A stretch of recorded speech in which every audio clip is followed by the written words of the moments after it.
கொஞ்சம் நேரம் வந்து உட்காந்தா நல்லா இருக்கும். போன வாரம் அரிணி உட்காந்த மாதிரி.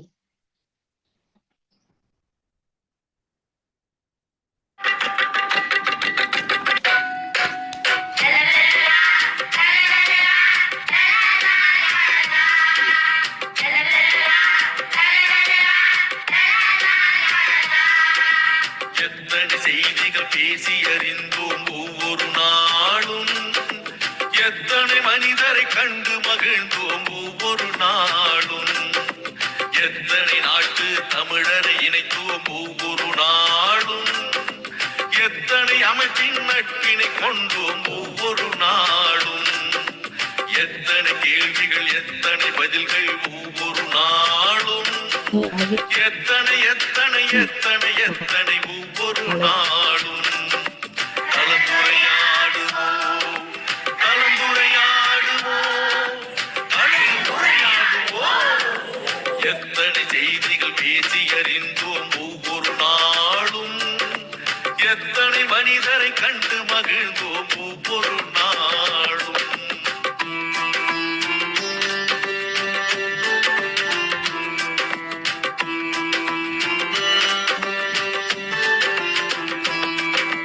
திருக்குறள் வாழ்த்து பாடினோம், இசை தமிழ் பாடலும் பாடினோம், அறிவு வளர்ச்சிக்கு தேவைப்படும் வழி அனைத்தும் அனைத்தும் தேடினோம், ஆற்றல் மிகுந்த மனிதரை எல்லாம் தேடி தேடி ஓடினோம், அவர் உரை முடிந்த பின்னால் நாமும் அவருடன் கலந்து பேசினோம், உடல் நலம் பேசினோம் மனநலம் பேசினோம், பேச வேண்டிய வாழ்வின் செய்திகள் அடுக்கி அடுக்கி பேசினோம், சான்றிதழ் தந்தோம் வலையொலி தந்தோம் அன்பும் நன்றியும் போற்றினோம்.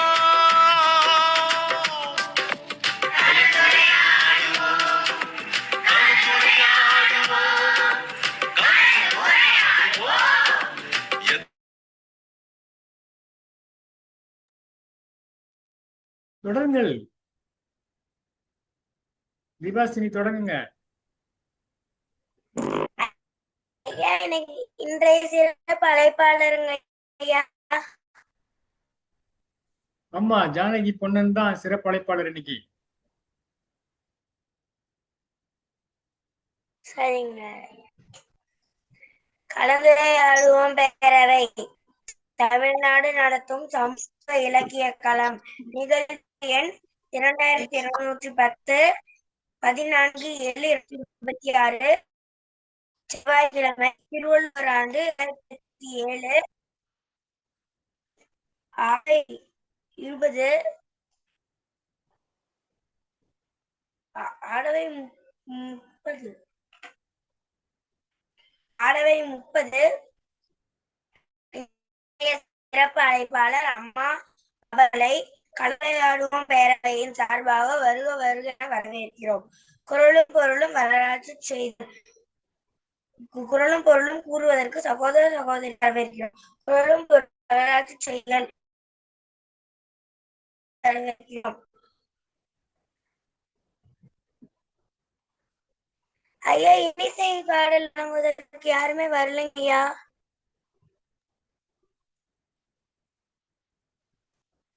நன்றி. முதலில் குரல் வழங்குவதற்கு திவாசினி அவர்களை அன்போடு அழைக்கிறோம். வாருங்கள் திவாசினி. திவாசினி, குரல் சொல்லுங்க.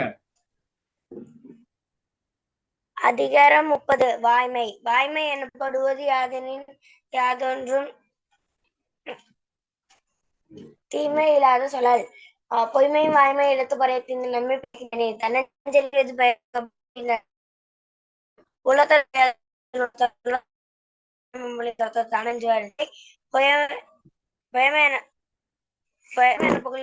எல்லாரும் பொய்மை ஆட்சி புறந்துமை நீரானமை மங்குமை வாய்மையால் காண்போம் எல்லா விளக்கம் விளக்கல சான்று பொய்யா விளக்க விளக்கு யாமையா கண்டவற்றில் இல்லை எடுத்தன்று வாய்மையில் அழைப்பிட. நன்றி. இனி இன்றைய நிகழ்வு என் குரல். பகை திறன் தெரிதல் அதிகாரத்துடைய நிறைவான குரல். உயிர்ப்ப உளரல்லர் மன்ற சீர்ப்பவர் செம்மல் சிதைக்கலாதார். பகைவரின் ஆணவத்தை குலைக்க முடியாதவர்கள் சுவாசிக்கிற காரணத்தினாலேயே உயிரோடு இருப்பதாக நிச்சயமாக சொல்ல முடியாது. நம்மை பகைப்பவரின் செருக்கை ஏளனமாக எண்ணி அளிக்காமல் விடுபவர் மூச்சு விடும் நேரத்திற்கு பகைவரால் உறுதியாக அளிக்கப்படுவர். இனி வரலாற்றில் இன்று ஜூலை மாதம் 14ஆம் நாள். இதே நாள் 1823ஆம் ஆண்டு 8ஆம் லூயி பிரான்சின் மன்னராக முடிசூடினார். 1865ஆம் ஆண்டு 8ஆம் மைப்பற்ற அந்த உதவியாட்கள் ஆல்ப்ஸ் மலைத்தொடரில் மாட்டன் மலையின் உச்சியில் முதல் தடவையாக எட்டினார். இவர்கள் திரும்பி வருகையில் உடன் வந்த 4 பேர் உயிரிழந்தனர். 1889ஆம் ஆண்டு பாரிஸில் கூடிய சோசியல தொழிலாளர்கள் சர்வதேச தொழிலாளர்கள் பாராளுமன்ற நிகழ்வுகளில் பிரதிநிதி ஏங்கல்ஸ் உட்பட 18 நாடுகளில் இருந்து 400 பிரதிநிதிகள் பங்கேற்றனர். கார்ல் மார்க்ஸ் வலியுறுத்தி 8 மணி நேர வேலை நேர போராட்டத்தை முன்னெடுத்து செல்வது என முடிவாக்கியது. 1933ஆம் ஆண்டு ஜெர்மனியில் நாசி கட்சி தவிர்த்து அனைத்து அரசியல் கட்சிகளும் தடை செய்யப்பட்டன. 1948ஆம் ஆண்டு இத்தாலியில் கம்யூனிஸ்ட் கட்சியினுடைய தலைவர் பல்மிரோ டெக்லியாட்டி பாராளுமன்றத்தின் முன்னர் சுடப்பட்டார். 1965ஆம் ஆண்டு மரைனர் 4 செவ்வாய்க்கோளுக்கு கிட்டவாக சென்று முதல் தடவையாக வேறொரு கோளின் மிக அண்மையாக படங்களை பூமிக்கு அனுப்பியது. 1966ஆம் ஆண்டு குவாத்லாமா நகரில் மனநோய் வைத்தியசாலையில் இடம்பெற்ற விபத்தில் 225 பேர் கொல்லப்பட்டனர். 1967ஆம் ஆண்டு நாசாவில் சேர்வேயர் 4 ஆளில்லா விண்கலம் ஏவப்பட்டது. 1976ஆம் ஆண்டு கனடாவில் மரண தண்டனை முற்றிலுமாக ஒழிக்கப்பட்டது. 1989ஆம் ஆண்டு பிரெஞ்சு புரட்சியின் 2வது ஆண்டு நிறைவை பிரான்ஸ் கொண்டாடியது. 1995ஆம் ஆண்டு இலங்கை ராணுவத்தினர் முன்னேறி பாதல் நடவடிக்கை எதிராக விடுதலை புலிகள் நடத்திய தாக்குதலில் புக்காரக ரக விமானம் ஒன்று சுட்டு வீழ்த்தப்பட்டது. 1997ஆம் ஆண்டு சேகுராவினது தோழர்களும் உடல் எச்சங்கள் கியூபா வந்தடைந்தன. 2002ஆம் ஆண்டு பாஸ்டில் நாள் நிகழ்வுகளில் கலந்து கொண்ட பிரெஞ்சு அதிபர் ஜாக் சிராக் கொலை முயற்சி ஒன்றில் உயிர் தப்பினார். 2007ஆம் ஆண்டு ஐரோப்பாவில் மரபு வழி ராணுவ படைகள் குறித்த உடன்பாட்டிலிருந்து ரஷ்யா விலகியது. 1929ஆம் ஆண்டு இதே நாளில் இந்திய பொறியியலாளர் வாசே குழந்தைசாமி பிறந்தார். மகிழ்ச்சி. தொடர்ந்து இசைப்பாடல் வழங்குவதற்கு தங்கம் சாய்ராம் அவர்களை அன்போடு அழைக்கிறோம். பாருங்கள் தங்கம் சாய்.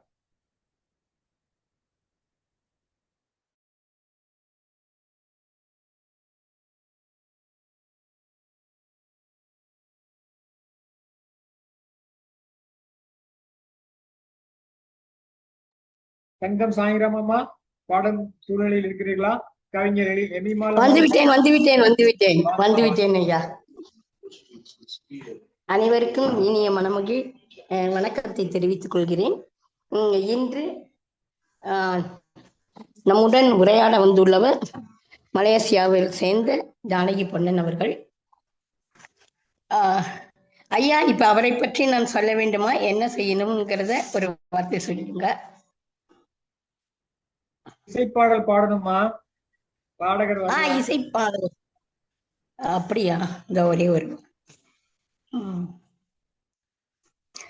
அகர முதலே எழுத்தெல்லாம் ஆதி பகவன் முதற்றே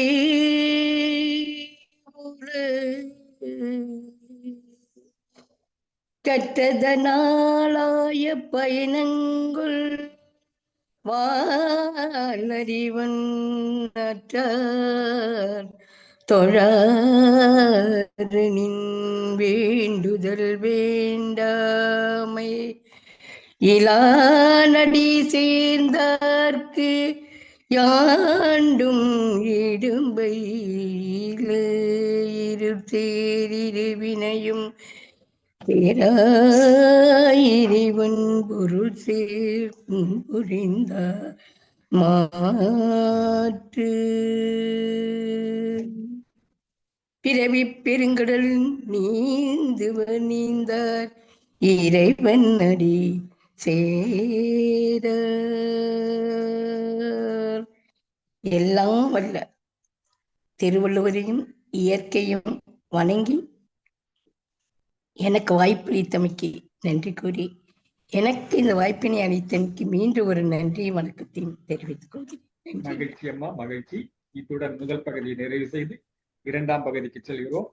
இன்றைய 2ஆம் பகுதியில் இன்று நிகழ்வு எண் 2210 நம்பிக்கை களம், நாள் 14 ஜூலை 2026 செவ்வாய், திருவள்ளுவர் ஆண்டு 2067, ஆளவை 30.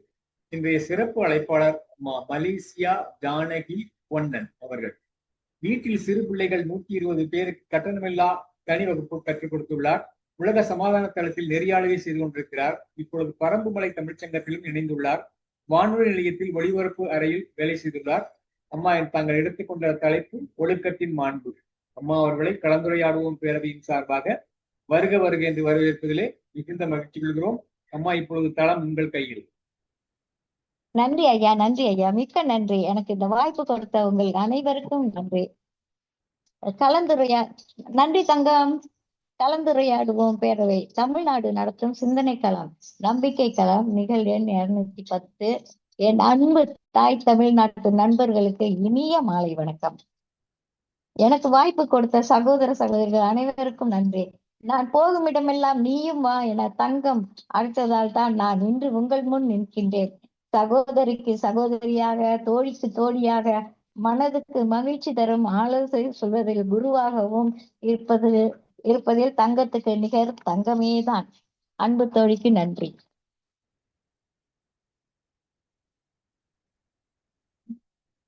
ஒழுக்கத்தின் மாண்பு, ஒழுக்கமுடைமை, இது தாயின் கருவறையிலிருந்து நம்மடி தொடர்ந்து பரம்பரையாக தொடர்கின்றது.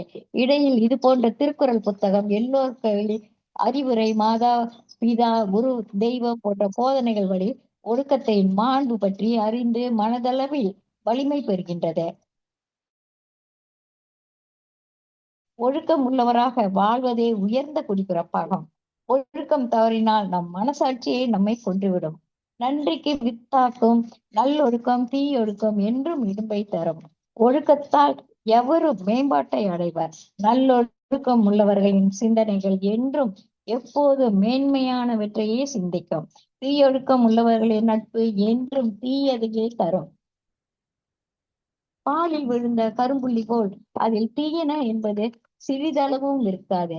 ஏனெனில் வளர்ந்த முறை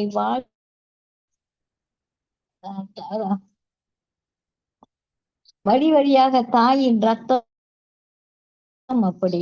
1.25 அடியில் நமது நாயகர் வள்ளுவ பெருந்தகை தமக்கே உரிய பாணியில் சிறப்பான மனிதராக வாழ்வதற்கு, உலகத்தின் வித்திடுவதற்கும் அனைத்து கருத்துக்களை இருக்கின்றார்.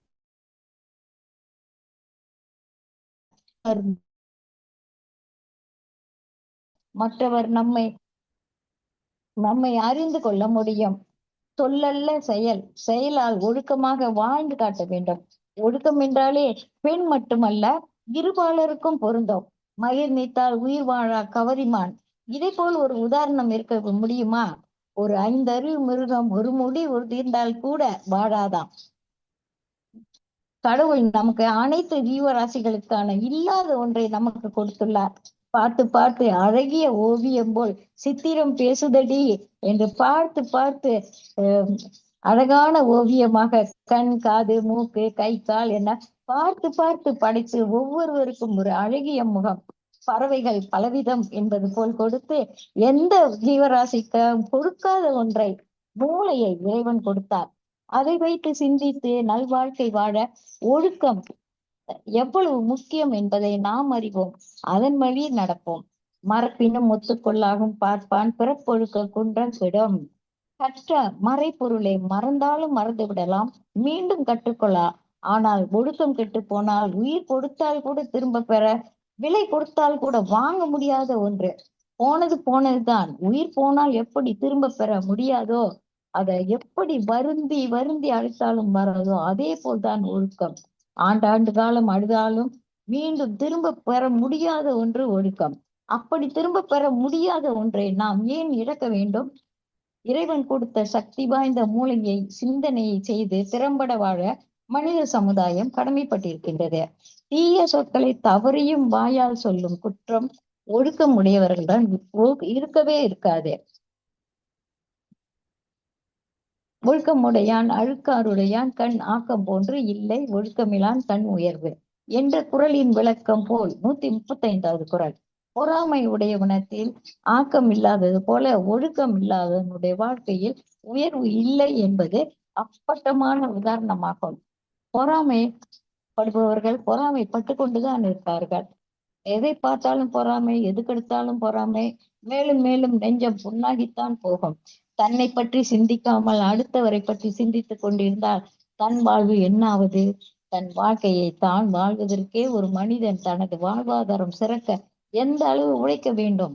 தன் குடும்பத்தை, பிள்ளைகளுக்கு கல்வி அளிக்க, மற்ற செலவினங்களுக்காக எவ்வளவு உழைக்க வேண்டும் இதை விடுத்து பொறாமைப்பட்டு கொண்டிருந்தால் வீழ்ச்சிதான் அடைகின்றான். அதே போல் ஒழுக்கம் இல்லாதவன் வாழ்க்கையில் உயர்வு பெற மாட்டான்.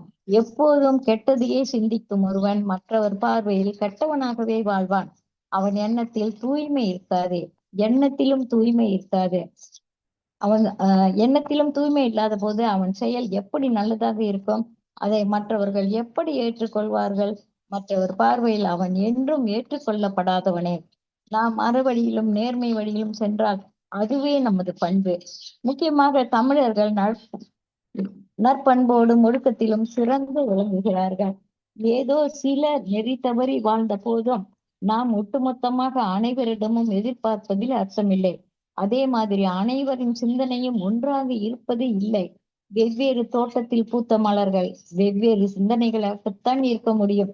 நான் என்ன கேள்வி கேட்டேனோ அம்மாவிடம் தெரியவில்லை. அம்மா இதுக்கு இப்படி பதில் சொன்னாங்க. உலகம் தராசு போன்றது. நல்லவர்களும் இருப்பார்கள், தீயவர்களும் இருப்பார்கள். தராசு சமநிலையாக இருக்க வேண்டுமானால் நல்லதும் வேண்டும், கெட்டதும் வேண்டும். இல்லை என்று சொன்னால் உலகம் ஒரு பக்கமாக சாய்ந்து விடும் என்று சொன்னார்கள். அதை இன்று வரை என் மனதில் ஆழமாக பதிந்து உள்ளது. அதனால் சமயத்தில் அந்த தீயது நடக்கும்போது அம்மா சொன்னது ஞாபகம் வரும். இதுதான் போல இருக்கு அப்படின்ட்டு. ஒழுக்கம் இல்லாத கல்வி பயன் தராது. எந்த கெட்ட பழக்கம் நம்மில் உள்ளது என்று அறிந்து அதை தொழிக்க வேண்டும். பிள்ளைகளுக்கு நல்லதை சொல்லி தாருங்கள். எப்படி வாழ்வது? உழைப்பின் உயர்வு பற்றி சொல்லி தாருங்கள். ஒழுக்கம். ஒபாமா அமெரிக்காவில் இருக்கும்போது பில் கேட்ஸ் 60 பேர்கள் வேலைக்கு வேண்டும் என்று சொன்னாராம். இந்தியர்களை 40 பேரும் மற்றவர்களை 20 பேரும் விடுங்கள். என்னை எங்காவது நாடு கடத்துவதாக இருந்தால் என்னை இந்தியாவுக்கு அனுப்புங்கள் என்று சொன்னாராம். அந்த அளவுக்கு அவருக்கு இந்தியாவின் மேல் ஒரு நம்பிக்கை. இந்தியாவில் தான் எல்லாம் இருக்கு என்றார். ஒரு இந்திய ஆசிரியை மேடை ஏறி இந்தியாவில் தான் கல்வியோடு ஒழுக்கமும் போதிக்கிறார்கள், அங்கதான் அதையும் கத்துக் கொடுப்பாங்க, இந்தியா ஒழுக்கம் உள்ள நாடு என்று அந்த ஆசிரியர் கை தூக்கி சொல்லியிருக்காரு. அதுவும் அடித்து சொன்னாராம். அப்படிப்பட்ட இந்தியாவில் இந்த சின்ன சின்ன தவறுகள் நடப்பதை பார்த்தால் நமக்கும் கஷ்டமா தான் இருக்கு. இந்த பில்கேட்ஸ் இதெல்லாம் ஆசிரியரும் சேர்ந்த கல்வியோடு சேர்ந்து உழைப்பையும் சேர்த்து கற்றுக்கொள்ள வேண்டும். இந்தியா என்று அவர் கூகுளில் சொன்னதை பார்த்தேன், படித்தேன், தெளிந்தேன், உரைத்தேன். ஆனால் இன்று எங்கே திருத்த வேண்டுமோ அங்கே திருத்த வேண்டுமே தவிர திருத்தி வளர்க்க வேண்டும். அடித்து வளர்க்க வேண்டிய இடத்தில் அடித்து வளர்க்க வேண்டும். 5இல் வளையாதது 50இல் வளைவதில்லை. கருத்தரங்குகளில் பங்கு கொள்ளும் போது நான் என்னையே கேள்வி கேட்டுக்கொள்வேன். இவர்கள் சொல்லும் நல்ல குணங்கள், இப்ப ஒழுக்கத்தின் மாண்பு பற்றி நான் பேசுறேன்னா அந்த குணங்கள் என்னிடம் இருக்குதான்னு நான் கேட்டுக்குவேன். அப்பதான் எனக்கு அதை பத்தி பேசுறதுக்கு உரிமை இருக்கு. அப்படி நான் கேட்டுக்கும் போது எனக்கு அந்த குணங்கள் இருக்கு, அதனால்தான் என்னால இந்த இதை தைரியமா எடுத்து பேச முடியுது நான் சொல்லிக்குவேன். ஏன்னா என்னோட தாய் தந்தை இந்திய நாட்டில் இருந்து வந்தவர்கள். அண்ணன்களுக்கும் எந்த ஒரு கெட்ட பழக்கமும் இல்லை, தங்கையிடமும் இல்லை. சில பிள்ளைகளிடம் கேட்டால் உனக்கு யாரை பார்க்க வேண்டும் என்று கேட்டால் அவர்கள் சொல்லுவாங்க, நான் அந்த நடிகரை பார்க்கணும், இந்த நடிகரை பார்க்கணும்னு சொல்லுவாரு. ஆனா நம்ம குடும்பத்துல நம்ம அப்பா அம்மா எவ்வளவு கஷ்டப்பட்டு வளர்த்தாங்க அப்படின்னு அவங்கள ஒரு நாள் சொல்லவே மாட்டாங்க. யார் கேட்டாலும் அப்படிதான் சொல்றாங்க. நம்ம குடும்பத்தை விட்டு விட்டு மத்தவங்க மேல ஏன் பாசம் காட்டணும்? நம்மளுக்கு ஒரு அடிபட்டுருச்சோ, எது பட்டுருச்சோ, ஒரு ஆபத்து எதுவா இருந்தாலும் நம்ம குடும்பத்துல உள்ளவங்க தான் வர போறாங்க, வேற யாரும் வரவே மாட்டாங்க. தங்கமாக இருந்தாலும் நெருப்பில் சுட்டுத்தான் ஆக வேண்டும். தங்கம் நான் உங்களை சொல்லல, அவர்தான் என்னை ஜோகர் பார்வையில் இருந்து இந்தியா அழைத்து வந்தார். அன்பும் பண்பும் கொண்ட சிங்க பெண்மணியை எனக்கு மிகவும் பிடித்து போனதால் நான் இங்கேயே தங்கிவிட்டேன். பாப்பு சாய்ராமனு எனக்கு நிறைய நிகழ்ச்சிகளை கன்னடா டிவியில் கொடுப்பார், அவருக்கும் நன்றி. அதே போல் செல்லம் கொடுத்து வளர்ப்பதை விட கண்டிப்புடன் ஒழுக்கத்துடன் வளர்க்க வேண்டும். நமது பிள்ளைகளை கண்டிக்க வேண்டிய வயதில் கண்டித்துதான் ஆக வேண்டும். அந்த கண்டிப்பு அவனை ஒழுக்கமான வளர்க்கும், கனிவானவனாகவும் ஆக்கும். செல்லமான குழந்தைகளோட நமக்கு ஒழுக்கமான குழந்தைகள் தான் வேண்டும். பிறக்கும் போது குழந்தை களிமண் பிண்டம்தான். அதை எப்படி பிடித்து விட்டு உருவி குளிப்பாட்டி நல்லதை சொல்லி வளர்க்கின்றோமோ, ஒழுக்கமுடன் வாழ பழக்குகின்றோமோ, அதுவே அதன் வழியில் நடக்க துவங்கும். நல்லவனாகவும் தீயவனாகவும் அன்னை வளர்ப்பதிலே என்பது வழக்கமான மொழி. அன்னை மடியில் தொடங்கிய வாழ்க்கை நிச்சயம் நல்வழியில் தான் தொடங்கும். அவள் என்றும் தன் மக்களை நல்லவனாக வளர்க்கத்தான் பார்ப்பாளே தவிர தீயவை என்றும் சொல்லிக் கொடுக்க மாட்டாள். ஈன்ற பொழுதில் பெரிதுவக்கும் தாய் தன் மகன் சான்றோன் என கேட்கத்தான் விரும்புவாளை தவிர தன் பிள்ளைக்கு கெட்ட பெயர் எந்த நாளும் அவள் விரும்ப மாட்டாள். ஆனால் கொஞ்சம் வளர்ந்து பள்ளி சென்றதும் நல்லதா கெட்டதா என முடிவு செய்ய முடியாத அந்த வயதில் தீயவர்களுடன் சேர்ந்து ஒழுக்கம் இல்லாமல் பழக்கம் மாறி போகிறவர் நிறைய இருக்கிறார்கள். இது அப்படியே பெற்றோரிடம் சொல்லிவிட்டால் பரவாயில்லை, அறிவுரை சொல்ல பெற்றோர்கள் ஆனா பிள்ளைங்கள் பயந்துகிட்டு சொல்ல மாட்டாங்க. சொல்லாவிட்டால் இன்றைய உலகில் உள்ள அனைத்தும் கெட்ட பழக்க வழக்கங்களுக்கும் சொந்தமானவனாக வளர்வான். நம் கனவுகள் கேள்விக்குறிதான். மகாத்மா காந்தி, ஜவஹர்லால் நேரு, இந்திரா காந்தி அனைவரும் ஒழுக்கத்தில் சிறந்தவர்கள் இருந்ததனால்தான் அவர்களால் நாட்டையே ஆள முடிந்தது. இன்றும் பெயர் விளங்குகின்றது. நற்பண்புகள் நல்லவற்றை சிந்தித்து தன்னை நாடி வருபவர்களுக்கு உதவி அளித்து, பெற்றோரை மதித்து, நல்லவற்றை சிந்தித்து, இன்சொற்களை பேசி தூய்மையாக அணித்து, நல்லோர் சொல் கேட்டு ஐம்பொறிகளையும் அடக்கி வைத்து, நல்லெண்ணங்களோடு வாழ்ந்து, களவு செய்யாமல், பொய் பேசாமல், நீதி நெறியுடன் பிறர் மனதை மகிழ்வித்து புறம் பேசாமல் வாழ்ந்து ஒழுக்கத்தால் ஒருவன் உயர்வடைகிறான், புகழ் அடைகிறான், மேன்மை அடைகிறான். முக்கியமானது ஒழுக்கம்தான். மனிதனை தலை நிமிர்ந்து நடக்க வைப்பது ஒழுக்கமே. உயிரை விட மேலானது ஒழுக்கம். மனிதனை விளங்கி நின்று வேறுபடுத்தி காட்டுகிறது. ஒழுக்கம் உள்ளவன் கண் நேராக கண் பார்க்கும். அந்த பார்வை கூறிய அம்பு போல் தெளிந்து இருக்கும். ஒரு திருக்குறள் 133வது குறள். ஒழுக்கம் உடைமை குடிமை இழுக்கம் இடிந்த பிறப்பாய் மாறிவிடும். ஒருவன் உயர்ந்த குலத்தில் பிறந்தாலும் அவனது நல் ஒழுக்கம் அவனை நல்லவனாக காட்டிவிடும். சிறு தவறு செய்தாலும் அவன் தாழ்ந்தவனாகி விடுவான். இந்த உலகத்திலேயே முக்கியமானது உயிர், அதைவிட உயர்வானது ஒழுக்கம். பிச்சை புகினும் கற்கை நன்றே என்று கூறினாலும் அந்த கல்வியை விட உயர்வானது ஒழுக்கம்தான். உப்பில்லா பண்டம் குப்பையிலே என்றாலும் ஒழுக்கமில்லாத செயலும் ஒரு மனிதனை குப்பை குடிக்கில் தான் தள்ளிவிடும். ஒழுக்கம் உயர்ந்த ஒரு பண்புதான். மான் கூட ஒரு மயிரிடை உதிர்ந்தாலும் உயிர் வாழாது. நம் மனிதனைகள் சிந்திக்கும் திறன் கொண்டவர்கள். நாம் எப்படி இருக்க வேண்டும், அதை எப்படி போற்ற வேண்டும். மானமும் ஒழுக்கமும் கண்ணின் இருமணிகள். உயர்வுள்ள ஒழுக்கம் தன் குடும்பத்தையே உயர்த்தும். பரம்பரையே பெருமைப்படக்கூடிய நல்லொழுக்கம். வாய்மை மாணவியில் தோன்றும் போது வானம் அழகாகின்றது, நம்பிக்கை தோன்றும் போது வாழ்க்கை அழகாகின்றது. அதுபோல் ஒழுக்கமும் பண்பும் உள்ளவர்களிடம் பழகும் போது மேலும் மேலும் நமக்கு வல்லமை பெருகி வருகின்றது. நல்ல சிந்தனை திறன் உள்ளவர்களிடம் பழகினால் நமது வாழ்க்கையும் மிக சிறப்பாக இருக்கும். கல்வியும் ஒழுக்கமும் மனிதன் சிகரம் தொட அடிப்படை காரணம் கல்வியும் ஒழுக்கமும் ஆகும். குடும்பத்திலும் சரி, வெளி இடங்களிலும் சரி, நம்மை உயர்த்தும் ஆயுதம் கல்வி மட்டுமே. இதனை உணர்ந்த ஜாம்பவான்கள் கல்வியின் சிறப்பினை மிக அழகாக சொல்கிறார்கள். ஓதாமல் ஒரு நாளும் இருக்க வேண்டாம், இளமையில் கல் எண்ணும் எடுத்தும் கண்ணென தகும் என்றெல்லாம் சொல்கின்றார்கள். ஆனால் அந்த அவ்வளவு படித்தும் எவ்வளவு உயரத்தில் இருந்தாலும், ஒரு மன்னனாக இருந்தாலும் கூட அதான் ஆனானப்பட்ட ராஜா கூட சொல்றாங்கல்ல, அந்த மாதிரி இருந்தாலும் கூட ஒரு சிறு துளி ஒழுக்கம் இல்லாவிட்டால் அவர்களை அது கீழே தள்ளிவிடும். அவர்களது அவ்வளவு பட்டமும் பதவியும் எல்லாமே கீழே விழுந்துவிடும். ஏராளமான செல்வத்தை பிள்ளைக்கு தருவதிலும் பலன் இல்லை. சீரானது கல்வி மட்டும்தான். எவ்வளவு கோடீஸ்வரர் ஆனாலும் தான் கற்ற கல்வியை சொத்தாக கொடுக்கவும் முடியாது, பெறவும் முடியாது. கல்வி சிறப்பு வாய்ந்த அணிகள் தரும் பரிசு. 1000 கொடுத்தாலும் பிள்ளைக்கு பெரும் பரிசு கல்வி. மன்னனையும் கற்றவனையும் பார்த்தால் மன்னனுக்கு தன் தேசம் மட்டும்தான் துணை. ஆனால் ஒழுக்கமான கல்வி கற்றவனுக்கு போகுமிடமெல்லாம் சிறப்பு. எங்கே போனாலும் ஒழுக்கம் மிக மிக முக்கியம். ஒழுக்கம் எனும் 5 எழுத்தின் மகத்துவம். ஒழுக்கம் நம்முடன் இருந்தால் மற்ற அனைத்து நற்பண்புகளும் தானே வந்து சேரும். ஒழுக்க நெறியை பின்பற்றி சமூகத்தோடு பொருந்தி வாழாதோர் எவ்வளவு கற்றிருப்பினும் அவர்கள் அறிவில்லாதவர்களே. தமிழர் தங்கள் உயிரினும் மேலானதாக கருதி போற்றி வரும் இவ்வொழுக்கம் நெறி இன்றைய மாணவ சமுதாயத்தில் குன்றி வருவதன் விளைவாக மாணவ மாணவியர் சிலர் சமீப நாட்களாக அவ்வப்போது அரங்கேற்றி வரும் விரும்பத்தகாத நிகழ்வுகள் நம்மை கவலையில் ஆழ்த்துகின்றன. மகாகவி பாரதியார் கூறிய நிமிர்ந்த நன்னடை, நேர்கொண்ட பார்வை, நிலத்தில் யாருக்கும் அஞ்சாத நெறி அமைந்த புதுமை பெண்ணை பற்றி அவர் சிறப்பாக சொன்னார். ஆனால் இன்று நம்மை பெருந்துயரத்தில் ஆழ்த்தும்படி செய்யும் மாணவியர் பலர் இருக்கின்றார்கள். சிலர் அச்சம் ஏதுமின்றி மாணவர்களோடு சேர்ந்து மது அருந்தி மயக்கத்தில் மயங்குகின்றனர்.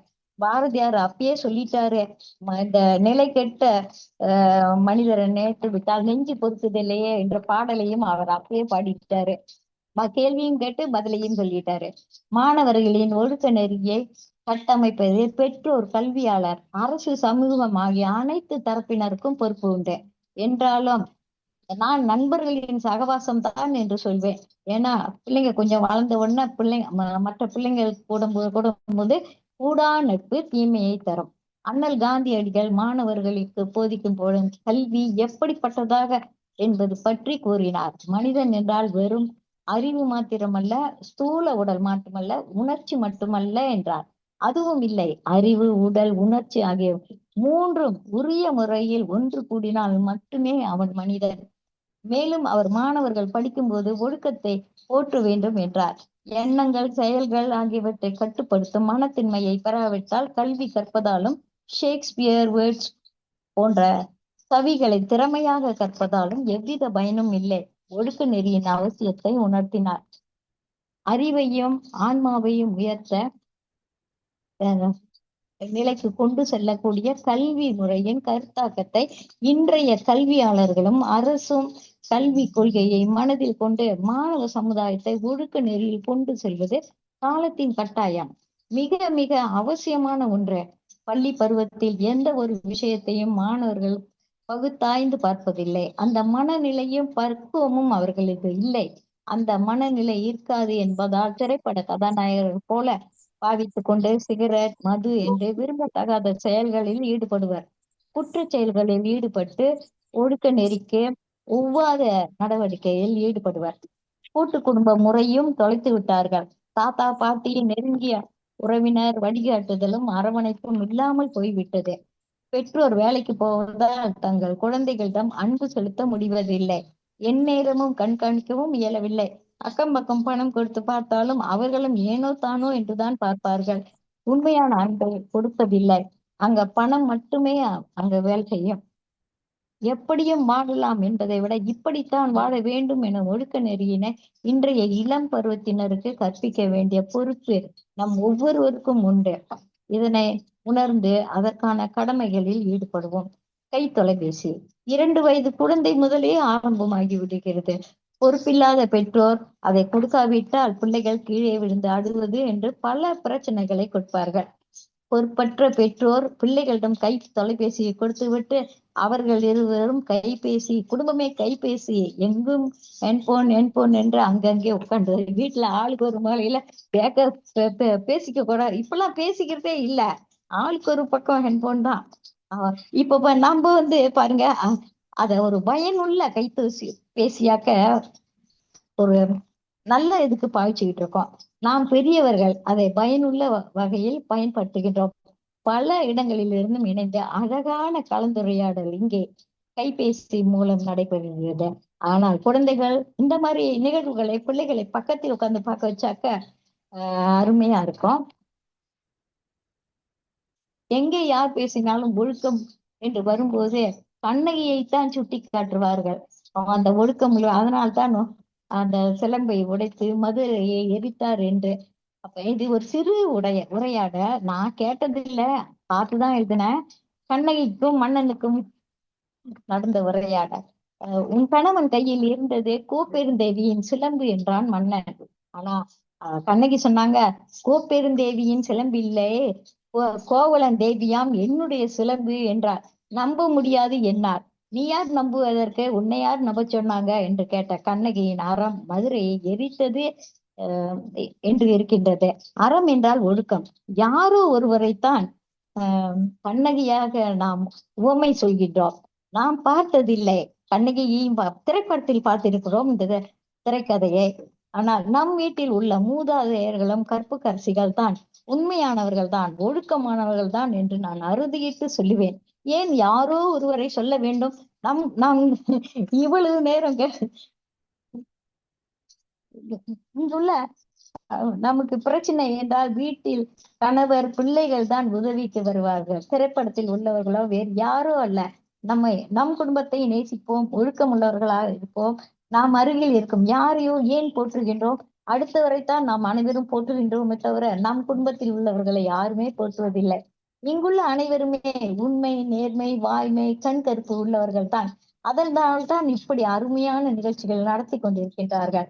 நல்ல சிந்தனை உள்ளவர்கள், பிறருக்கு நன்மை செய்ய வேண்டும் என்றுதான் நினைப்பார்கள். இந்த நேரம் அவர்கள் தனக்காக என்று ஒதுக்காமல் பொது நல நோக்கம் கருதி அனைவரும் இன்புற்றிருக்க வேண்டும் என்று இந்த சிறப்பான நிகழ்ச்சியை தயாரித்ததனால்தான் சிறப்பாக நாம் பேசிக் கொண்டிருக்கோம். இத்தனை பேரை கூட்டி வைத்து கருத்தினை மற்றவர்களும் அறிய ஒரு நல்ல வகுப்பை நடத்துகிறார்கள். பாராட்டுக்கள், வாழ்த்துக்கள். இவ்வளவு நேரம் நான் பேசுனத கேட்டீங்க. பின்னோட்டம் என்றால் பாராட்டித்தான் ஆக வேண்டும் என்று சொல்ல வேண்டும் என்று எந்த கட்டாயமும் இல்லை. குற்றம் குறைகள் இருந்தாலும் நான் இதே புன்னகையுடன் ஏற்றுக்கொள்வேன். நன்றி, வணக்கம்.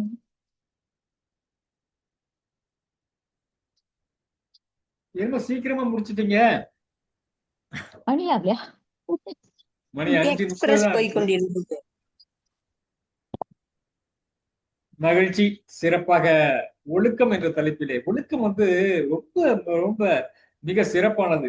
ஒழுக்கம் இல்லாத கல்வி பயனற்றது, ஒழுக்கம் இல்லாத செல்வம் நிலைக்காது, ஒழுக்கம் இல்லாத அதிகாரம் ஆபத்தானது. ஒழுக்கமுடைய மனிதன் மட்டுமே உண்மையில் உயர்ந்த மனிதன்.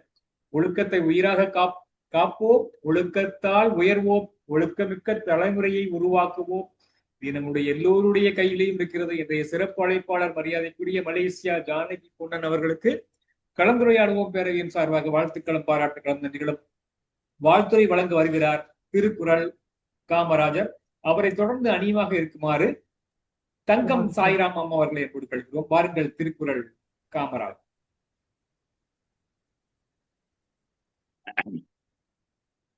ஒழுக்கம் விழுப்பும் தரலான் ஒழுக்கம் உயிரினும் ஓம்பப்படும். இது நம்ம முப்பாட்டன் வள்ளுவனுடைய கூற்று, உலக பேராசன் வள்ளுவனுடைய கூற்று. இந்த 2010வது சிறப்பு நாள், இந்த சிறப்பு நாள்ல மலேசியாவிலிருந்து ஜானகி பொன்னன் அம்மா அவர்கள் மிக சிறப்பான உரையை அது எழுதி வச்சு படித்தாலும் சரி, எது போனாலும் சரி, நிறைய விடயங்களை அதில் கொண்டு வந்து சேர்த்தாங்க. அது பார்த்தீங்கன்னா வீட்டில் சிறு பிள்ளைகள் 120 பேருக்கு கட்டணம் இல்லாமல் டியூஷன் கற்றுத்தராங்க. எப்படிலாம் ஒரு பெரிய விஷயம் பாருங்க. உலக சமாதான தளத்தில் நெறியாளர்கள் செய்து கொண்டிருக்கிறார்கள். இப்போது பரும்புமலை தமிழ் சங்கத்தினுடைய இணைந்து உள்ளார்கள். நம்ம பரும்புமலையில் ஐயா இவர் நம்ம தளத்தில் அடிக்கடி பேச வைப்பேன். அவர் பார்த்தீங்கன்னா பாரியை பற்றி நிறைய பேச வைப்பேன். அவர் பேர் நான் சட்டுன்னு சொல்லிடுறேன், என்ன கொஞ்ச நேரத்தில். இங்கே இருக்கு, வர மாட்டேங்குது. வானொலி நிலையத்தில் ஒளிபரப்பு இணையத்தில் இருக்குங்க,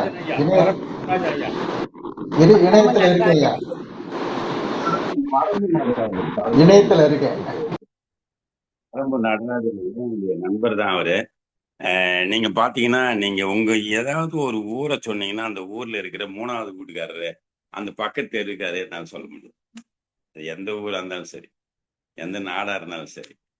அந்த மாதிரி பரும்பு நடராஜன் அவர்கள் மிகச்சிறந்த கல்வியாளர். அந்த வகையில அம்மா அவர்கள் அதில் இணைஞ்சிருக்கிறது எனக்கு ரொம்ப சந்தோஷம்.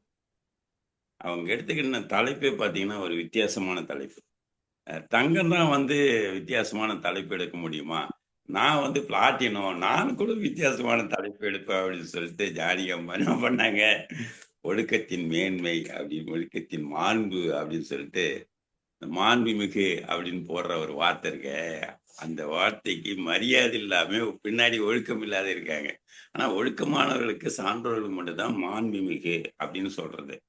அதை கவனத்தில் கொள்ளலாம். ஒழுக்கம் என்பது ஒருவருக்கு வாழ்நாளில் நிலையான புகழையும் மேன்மையும் தரக்கூடிய அரும் பெரும் செல்வம். அது செல்வம் நிலையாமன்னா இந்த செல்வம் நிலைத்து நிற்கக்கூடிய ஒரு செல்வம். அதுதான் சொல்லுவேன், நான் அடிக்கடி சொல்லுவேன். நல்ல பேர் எடுக்கிறது ரொம்ப கஷ்டம். ஆனால் அதை காப்பாற்றுவது என்பது அதை விட கஷ்டம். ஒரு நிமிஷத்துல உடஞ்சி போயிடும். 30 ஆண்டுகள் நன்றாக பழகிய ஒருவர் ஏதோ ஒரு சின்ன வார்த்தை தான், ஒண்ணுமே கிடையாது. தங்கத்தை பார்த்து என்ன நீ பண்ணிட்ட, ஒரே வார்த்தை முடிஞ்சிச்சு, அந்த 30 ஆண்டு கால நட்பு அவுட். இப்படி ஒரு வார்த்தையில போடக்கூடியது, அதை காப்பாத்துறது ரொம்ப கஷ்டம். ஆனா ஒழுக்கத்தின் மாண்பை ரொம்ப சிறப்பா இந்த கூட்டு குடும்ப வாழ்க்கையில இருக்கும்போது அவங்க எல்லாம் எப்படி இருப்பாங்க. ரெண்டாவது, நான் தமிழ்நாட்டுல இந்தியாவிலேருந்து வந்தவங்க, தமிழ்நாட்டிலேருந்து வந்தவங்க எங்க அப்பா அம்மா தான், எங்க தங்கை, யாருக்கும் எந்த கட்டப்பழக்கம் கிடையாது. நாங்க எப்படி ஒழுக்கமா இருந்தாங்கன்னு சொன்னாங்க பார்த்தீங்களா. அவங்க எப்படி ஒரு ஸ்டேட்மெண்ட் கொடுக்குறாங்க பாருங்க. ஒழுக்கம் உடையவராக வாழ்வதே ஒருவரின் உயர்ந்த குடிபிறப்பு சான்றார். அதுதான் பல இடத்துல வள்ளுவர் சொல்றார். நிலத்தில் கிடந்தவை கால் காட்டும் குளத்தில் விழுந்தார் வை சொல் அப்படின்னு சொல்லி. அதனால ஒழுக்கத்தால் ஒருவன் வாழ்வில் உயர்ந்த நிலையை அடைவான். ஒழுக்கம் தவறினால் அடக்கக்கூடாத பெரும் பழியை சந்திக்க நேரிடும் என்பதை வள்ளுவர் சொல்றாரு. அதனால ஒழுக்கம் ஒருவருக்கு மற்றவர்களும் மிகுந்த மரியாதையும் நற்பெயரையும் பெற்றுத்தரும். ஒழுக்கத்தின் சிறப்புகள் குறித்து திருக்குறள் மற்றும் இதர ஆன்மீக நூல்கள் விரிவாக ஆழமாக எடுத்துரைத்தாலும் கூட நம்முடைய மலேசியா ஜானகி அம்மா அவர்கள் சொன்னது ரொம்ப சிறப்பு. 3000வது நிகழ்ச்சியில நாங்க சிங்கப்பூருக்கு வரோம். சீர்காழி செல்வராஜ் ஐயா தான் அதை நடத்துறாரு. அதனால நீங்களும் அங்க வரணும்னு கேட்டுக்கிறேன். அதனால ஒழுக்கத்தின் முழுமையாக சிறப்புகளை அறிய ரொம்ப பணத்தால, அதாவது ஜானகி அம்மாவுடைய உரையை கேட்டாவே போதும். நல்ல சிறப்பான உரை. சீக்கிரமா முடிச்சிட்டாங்களே அப்படின்னு சொல்லிட்டு நம்முடைய பிரம்மநாயகாவுக்கு கொஞ்சம் மனத்தாங்கள் இருந்தாலும் கூட முன்னாடி கொடுத்துட்டாரு. அதனால்தான் அது சரி வரல. இருந்தாலும் கூட உங்களை நான் வாழ்த்துகிறேன், வணங்குகிறேன், அன்பை பாராட்டுகிறேன். அதனால நீங்க மாதத்தில் ஒரு நாள் உங்களுக்கு பிடித்தமான நாள், அந்த நாள்ல எனக்கு இந்த தேதி இருக்காயான்னு கேளுங்க. கண்டிப்பாக வாருங்கள்.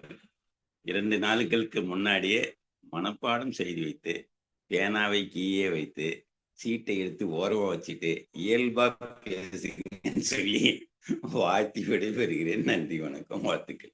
மகிழ்ச்சியா சிறப்பாக வாழ்த்துறை வழங்கிய காமராஜ் அவருக்கு நன்றி பாராட்டி தொடர்ந்து வாழ்த்துறை வழங்குமாறு தங்கம் தாய் சாய்ராமன் அவர்களை அன்போடு அழைக்கிறோம். அவரை தொடர்ந்து அணியமாக இருக்குமாறு முனைவர் கோ பெரியண்ணனை அவர்களை அன்போடு அழைக்கிறோம். அனைவருக்கும் மீண்டும் மனமையின் வணக்கத்தை தெரிவித்துக் கொள்கிறேன். பரிந்தோம்பி காக்க ஒழுக்கம் தெரிந்தோம்பி தேரினும் அக்தே துணை. அழகாக அந்த வார்த்தையை எடுத்து விரைவாக அது ஒரே ஒரு குறளை தான் அதுல அடங்கி இருக்கு. அவங்க சொன்ன வார்த்தையிலேயே அதை விரைவாக அது எங்கே நான் ஸ்டாப் ட்ரெயின் போல இருக்கு. நிக்காம விடுன்னு ஓடிட்டாங்க. ஆனா மிகவும் அருமையாக இருந்தது. அந்த ஒழுக்கத்தை நாம் வருந்தியாவது போற்றி காக்க வேண்டும். எவ்வளோ பெற்ற பணக்காரனா இருக்கட்டும், சான்றோரா இருக்கட்டும், எப்படி இருக்கட்டும், அந்த ஒழுக்கம் தவறிவிட்டால் கண்ணம்மா அவங்க சொல்றாங்கல்ல, ஒழுக்கம் தவறினா எதுவுமே கிடையாது. அது போல ஒழுக்கம் தவறிவிட்டால் இந்த வாழ்க்கையில வாழ்ந்து பயனே இல்லை. இருப்பதை விட இல்லாமல் போவதே மேல். அவன் இருந்த என்ன நடைப்பினம் என்று சொல்ல முடியும். இவங்க இந்த ஒழுக்கத்தை பற்றி சொல்லக்குள்ள என்னன்னா, என்ன பின்பற்ற வேண்டும்ங்கிறத அழகா சொன்னாங்க. நேர்மைய, மரியாதை, தனி மனித ஒழுக்கம், அது போல கட்டுப்பாடோட எப்படி இருக்கணும் அப்படிங்கிறது. ஒழுக்கத்தால் உடல் நன்மைகள் எப்படி இருக்கு, நேர்மையான உணவு பழக்கத்தை கொண்டு வரணும்னாங்க. ஒழுக்கத்தால் வாழ்க்கை நன்மைகள் எப்படி வரும், நேர்மை மற்றும் நம்பிக்கை இருந்தாதான் வாழ்க்கை நன்மை வரும். அதே போல நற்செயற்கையில அவங்க அழகான உறவுகளை கொண்டு வந்தாங்க. எப்படின்னா அவங்க உறவுகளை கொடுத்தாங்க. குடும்பம், நண்பர்கள் எப்படி இருக்க வேண்டும் என்று.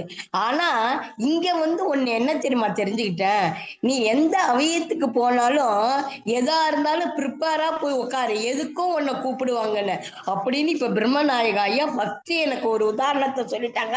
அதனால எப்ப இந்த அவயத்துக்கு வந்தாலும் எதை சொல்ல போறீங்க, எப்படி வரணுங்கிறத அந்த ஒழுக்கத்தோட வருவேன் என்று நான் சொல்லிக் கொள்கிறேன். ஏனால் எது கொடுத்தாலும் உடனே ஆம் என்று உடனே வந்துவிட வேண்டும் என்பது என்பதை தெரிவித்துக் கொண்டே, அதாவது உணர்ந்து கொண்டேன். அதே போல விளையாட்டில் ஒழுக்கம் வேணும். அதாவது என்னன்னா, மற்றவர்களோடு நேரம், முயற்சி, அதுலயும் விடாமுயற்சியோட அந்த ஒழுக்கம். அடுத்தவங்களை குத்திட்டு முன்னாடி போறது இல்ல ஒழுக்கம். நம்மளா ஓடி போய் இலக்கை அடைவதுதான் ஒழுக்கம். அதே போல தன்னைத்தானே கட்டுப்படுத்துதல், உணர்ச்சி அடிப்படையிலாவது எந்த தவறுகளையும் செய்யாமல் இருக்குது. இதுல திருக்குறள்ல இருந்து நிறைய உதாரணம். அந்த உதாரணம் எல்லாமே அந்த ஒரே குறள்ல அடங்கிட்டுங்கிறதுனாலதான் அந்த குறளை உங்களுக்கு சொன்னேன். இருந்தாலும் எனது தோழியும் எந்த இடத்துல சொன்னாலும் எனக்கு இல்ல, எனது காதலியுமான ஜானகி பொன்னன் அவர்கள் விரைவாக இன்று வெண்டி சென்று விட்டது. நாளையிலிருந்து தடம் எந்தெந்த தடத்தில் நிற்க முடியுமோ அந்த தடத்தில் நின்று அது செல்லும் என்பது உங்கள் எல்லாருக்கும் தெரிவித்துக் கொண்டு, வாய்ப்பளித்த ஐயா அவர்களுக்கும், பிரம்மநாயகா ஐயா, அதே போல என்னை அறிமுகப்படுத்திய ரமேஷ் ஐயா, என்னை அடிக்கடி இங்க வர சொல்லக்கூடிய காமராஜ் ஐயா மற்றும் பத்திரிசா பாப்பியாமா, ரொம்ப நாள் ஆச்சு அவங்கள பார்க்கிறேன். பெரியண்ணன் ஐயா, எனது அண்ணார் பரம நடராஜன் ஐயா மற்றும் அனைவருக்கும் எனது நன்றி கலந்த வணக்கத்தை தெரிவித்துக் கொண்டு விடைபெறுகிறேன். நன்றி, வணக்கம். மகிழ்ச்சி அம்மா, சிறப்பான ஒரு வாழ்த்துறை வழங்கிய நன்றி. பழம்பு மலையிலிருந்து ராஜா தேர விட்டு வந்துட்டாருன்னு நினைக்கிறேன். ராஜா தேர விட்டுட்டு நடராஜா நடந்து வந்திருக்கிறாருன்னு நான் நினைக்கிறேன். பரம்பு மலையில இருந்து வாங்க ரொம்ப நாள் காணாம போயிருக்கீங்க. நன்றி, வணக்கம். கதிரவன் ஐயா வந்திருக்காங்க. கொஞ்சம் தாமதம் ஆயிடுச்சுங்க, மன்னிக்கணும். சாய்ராம் அவர்களுக்கு நன்றி பாராட்டி இன்றைய சிறப்பு அழைப்பாளர் ஒழுக்கம் என்பது நேரம் தவறாமை, உண்மையை பேசுதல், பொறுப்புணர்வுடன் செயல்படுதல், பிறருக்கு மரியாதை செலுத்துதல், பொது சொத்துக்களை பாதுகாத்தல், இவற்றை அனைத்தையும் கடைபிடித்தார். இந்த நிகழ்வு தொடங்கும் முன்பாகவே வந்திருந்து நேரம் தவறாமையை கடைபிடித்த அவருக்கு வாழ்த்துக்கள். தொடர்ந்து வாழ்த்துறை வழங்குமாறு வருமாறு ஐயா முனைவர் ஓ பெரியன் ஐயா அவர்களை அன்போடு அழைக்கிறோம். அவரை தொடர்ந்து அணியமாக இருக்குமாறு பரம்பு நடராஜன் அவர்களை அன்போடு கேட்டுக்கொள்கிறோம். பாருங்கள் ஓ பெரியன் ஐயா. வணக்கம். வணக்கம்மா, வணக்கம். இணைப்பில் இணைந்திருக்கின்ற அனைத்து சான்றோர்களுக்கும் வணக்கம். பெருமைக்குரிய மலேசியாவிலே இருந்து வருகை தந்திருக்கின்ற அம்மா, அதாவது ஜானகி பொன்னம்மாள் பொன்னன் அவர்கள் நன்றாக எனக்கு தெரிந்தவர். அவர் வருகிறார் என்று சொன்னால் கூடவே அம்மா, அதாவது தங்கம்மாள் தானே பேர், அவங்க கருப்பு தங்கத்துக்கு என்ன தமிழ்ல தங்கம் சாய்ராம் கூடவே வருவார்கள். அப்படி ஒரு தங்கமாகவும் அம்மா ஜானகியும் இணைந்து எங்கு சென்றாலும் ஒன்றாக சென்று வெற்றி நடை போடுகின்றதை நான் பல ஆண்டுகளாக பார்த்து கொண்டிருக்கிறேன். இன்று அம்மையார் அவர்கள் மிகச் சிறப்பாக இந்த செல்லுல காலத்தை நம்ம கழிக்க கூடாது, மாணவர்கள் ஒழுக்கமாக இருக்க வேண்டும் என்பதை எடுத்து உரைத்தார்கள். இந்த ஒரு பாடல்ல சொல்லுவார், என்னதான் படிச்சாலும் சரி, ஓதலினும் மிகச்சிறந்தது ஒழுக்கம் என்ற உண்மைதனை மாணவர்கள் உணர வேண்டும். முக்கியமானது, நீ என்னதான் படிச்சாலும் சரி, ஒழுக்கம் முக்கியமானது. உயர்ந்தவர்கள் அனைவரும் ஒழுக்கத்துடன் வாழ்ந்தார்கள் என்பதை எல்லாம் எடுத்து காட்டி மிகச் சிறப்பாக உரையாற்றிய அம்மா ஜானகி பொன்னன் அம்மா அவர்களுக்கு வணக்கத்தையும் வாழ்த்துதலையும் சொல்லி, இணைப்பிலே இணைந்திருக்கின்ற அனைத்து 12 சான்றோர்களுக்கும் போற்றுதலையும் பாராட்டுதலும் சொல்லி, அம்மா அன்னபூரணி அம்மா அவர்கள் வந்திருக்கிறார்கள், தேசாபிமானன் ஐயா வந்திருக்கிறார்கள், பல்லடம் சுவாமிநாதன் வந்திருக்கிறார்கள். இதுபோல் வருகை தந்திருக்கின்ற அந்த 12 பேருக்கும் வணக்கத்தை சொல்லி மேலும் மேலும் இந்த விழா சிறக்க வாழ்த்துகிறேன். மேலும் இத்தனை நாள் ஒரு நிகழ்ச்சியை நடத்துவது என்பது மிகவும் செயற்கரிய செயல். அந்த செயலை செய்து கொண்டிருக்கின்ற திருவண்ணாமலையிலே வாழ்ந்து கொண்டிருக்கின்ற காமராஜ் திருக்குறள், காமராஜ் என்றால் தெரியாதவர்களே கிடையாது. இன்றைக்கு உலகம் முழுவதும் அவர் நட்பு பறந்து காணப்படுகிறது. மேலும் இந்த 2000வது விழாவை கொச்சியிலே நடத்த இருக்கிறார்கள். இந்த நிகழ்வுக்கு அனைவரும் வருகை புரிந்து வாழ்த்துமாறு அன்புடன் வேண்டி விடைபெறுகிறேன். நன்றி, வணக்கம், வாழ்த்துகள். மகிழ்ச்சி. சிறப்பாக வாழ்த்துறை ரொம்ப சந்தோஷம். சிறப்பாக வாழ்த்துறை வழங்கிய பெரியண்ணன் ஐயா அவர்களுக்கு நன்றி பாராட்டுகிறோம். ஒழுக்கம் என்றால் என்ன? ஒழுக்கம் என்பது வெறும் விதிமுறைகளை கடைபிடிப்பது மட்டுமல்ல, எண்ணம், சொல், செயல் ஆகிய மூன்றிலும் நேர்மையுடனும் அறநெறியுடனும் வாழ்வதே ஒழுக்கமாகும். ஔவையார் என்ன சொல்றாங்க? ஒழுக்கம் உடைமை உயர்ந்த செல்வம், செல்வம் அழியும் புகழ் மங்கும், ஆனால் ஒழுக்கம் என்றும் நிலைத்திருக்கும் என்கிறார். சிறப்பாக வாழ்த்துறை வழங்கிய ஐயாவுக்கு நன்றி பாராட்டி தொடர்ந்து வாழ்த்துறை வழங்க மரியாதைக்குரிய பரம்பு நடராஜன் ஐயா அவர்களை அன்போடு அழைக்கிறோம். அவருக்கு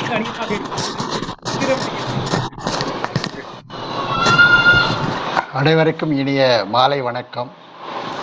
உங்களை எல்லாம் சந்தித்ததில் மீண்டும் ஒரு மிகப்பெரிய மகிழ்ச்சி.